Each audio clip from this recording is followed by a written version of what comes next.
Corona virus की situation आप सब जानते हो। देश में जो हालत है वो आपके लिए आपके सामने है, बिल्कुल क्लियर है।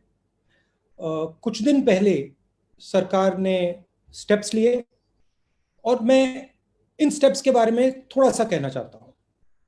देखिए, पूरा देश कठिनाई में है, लोग भूखे हैं, प्यासे हैं, सड़कों पे चल रहे हैं। जब बच्चों को चोट लगती है तो मां जो होती है वो बच्चे को कर्ज नहीं देती है। मां जो होती है बच्चे को एकदम मदद करती है। और जो मेरा डिसअपॉइंटमेंट है, और मैं राजनीतिक तौर से नहीं बोल रहा हूं, मैं हिंदुस्तान के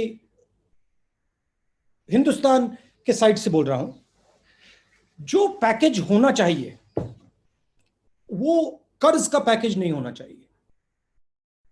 वो डायरेक्ट आज जो जरूरत है किसानों के जेब में, मजदूरों के जेब में, जो हमारे माइग्रेंट वर्कर चल रहे हैं उनके जेब में एकदम पैसे डालने की जरूरत है। और मैं आज भी विनती करता हूं, सरकार से विनती करता हूं कि आप कर्ज जरूर दीजिए, मगर भारत माता को अपने बच्चों के लिए साहूकार का काम नहीं करना चाहिए। भारत माता को अपने बच्चों को एकदम पैसा देना चाहिए, क्योंकि आज उनको पैसे की जरूरत है। जो माइग्रेंट सड़क पे चल रहा है उसे कर्ज की जरूरत नहीं है, उसे जेब में पैसे की जरूरत है। जो किसान तड़प रहा है उसको कर्ज की जरूरत नहीं है, उसे पैसे की जरूरत है। और पैसे की कोई कमी नहीं है। तो ये एक मेरा मेन मैसेज था, राजनीतिक मैसेज नहीं है। क्योंकि मैं ये इसको इसलिए बोल रहा हूं क्योंकि अगर हमने, देखिए, जब मां अपने बेटे को पैसा देती है उसके दो कारण होते हैं। सबसे बड़ा कारण प्यार होता है कि मां बाप अपने बच्चों को प्यार करते हैं। और फिर दूसरा कारण होता है बच्चा माता और पिता का भविष्य भी होता है। ये जो लोग आज तड़प रहे हैं, ये जो लोग आज सड़क पे भूखे प्यासे चल रहे हैं, ये हिंदुस्तान के भविष्य हैं।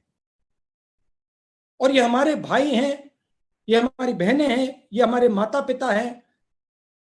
इनको हमें पूरा समर्थन करना है, और सिर्फ सरकार को नहीं।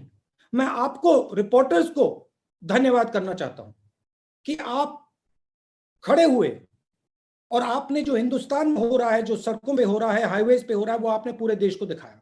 तो आपने भी ये अच्छा काम किया। हमारी भी जिम्मेदारी बनती है, ऑपोजिशन की भी जिम्मेदारी बनती है, सरकार की भी जिम्मेदारी बनती है। हम सबको एक साथ काम करना है। मगर मैं विनती करता हूं कि आज जो हमारी जनता है, जो गरीब जनता है, उनको पैसे की जरूरत है। और नरेंद्र मोदी जी को मैं प्यार से बोल रहा हूं कि इस पैकेज को रिकंसिडर करना चाहिए। और इसमें डायरेक्ट ट्रांसफर की जो हमने बात की थी, सीधा का सीधा बैंक अकाउंट में पैसा डालने की जो बात की थी, 200 दिन की नरेगा की जो बात की थी, किसानों को डायरेक्ट पैसा देने की जो बात की थी, उसके बारे में नरेंद्र मोदी जी सोचें। क्योंकि ये जो लोग हैं ये हमारा भविष्य है। इन्हीं लोगों ने हिंदुस्तान को खड़ा किया है। और मैंने सुना है कि पैसे ना देने का कारण रेटिंग्स की बात है। कहा जा रहा है कि अगर हमने आज थोड़ा डेफिसिट बढ़ा दिया तो जो बाहर की एजेंसीज हैं वो हिंदुस्तान की रेटिंग डाउन कर देंगे और हमारा नुकसान होगा। और मैं प्रधानमंत्री जी से प्यार से कहना चाहता हूं कि हमारी जो रेटिंग है वो हिंदुस्तान बनाती है। हमारी जो रेटिंग है उसको हमारे किसान बनाते हैं, मजदूर बनाते हैं, छोटे बिजनेस वाले बनाते हैं, बिग बिजनेस वाले बनाते हैं। आज उनको हमारी जरूरत है, उनको पैसे की जरूरत है। रेटिंग के बारे में आज मत सोचिए, विदेश के बारे में आज मत सोचिए, आज हिंदुस्तान के बारे में सोचिए। और इनको एकदम आप पैसा दीजिए और फिर देखिए, जैसे ही ये लोग काम करना शुरू करेंगे, रेटिंग बिल्कुल सही हो जाएगी, कोई प्रॉब्लम नहीं आएगी रेटिंग में। हमें हिंदुस्तान के दिल को देखकर डिसीजन लेना है, विदेश को देखकर डिसीजन नहीं लेना है। तो ये मेरा मेन शुरुआत का मैसेज था। अब आप सवाल पूछिए।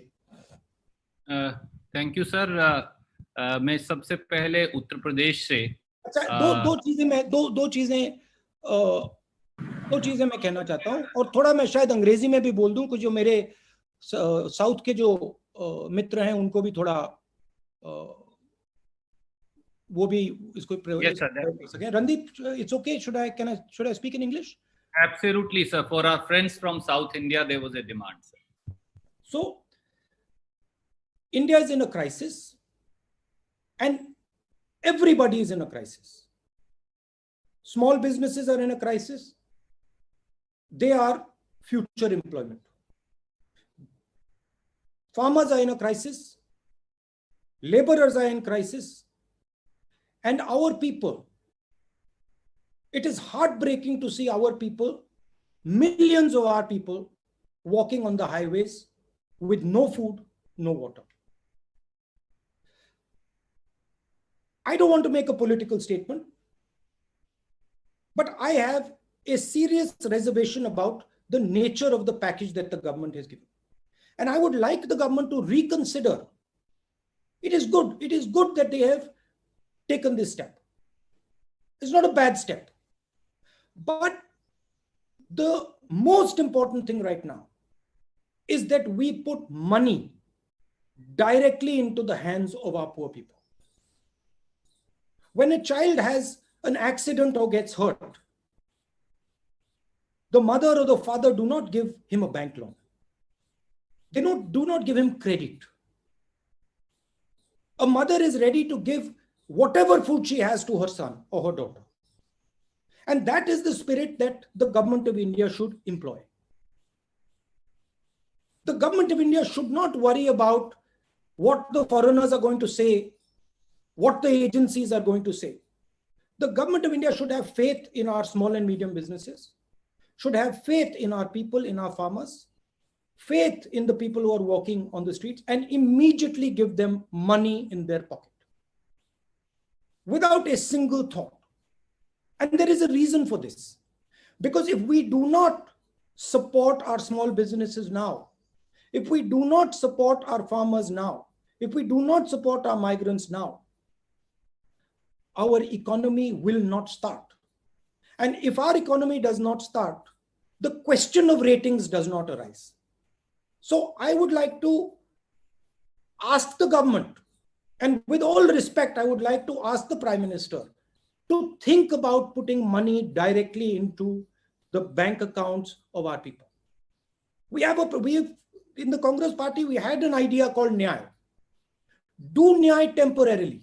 Don't do it permanently, do it temporarily, but please start putting money into the small businesses, into the farmers, into the migrants' bank accounts. Because if we do not, we will have a catastrophic result. What is going to come if we do not do that is going to be much worse than what we have seen. It is going to overshadow the disease of COVID. So that is my main message. I'd like to say two other things. One, there have been numerous tragedies. There have been tragedies where people have died, and I would like to offer my condolences to all those people, those families who have lost loved ones. And finally, one point about the lockdown.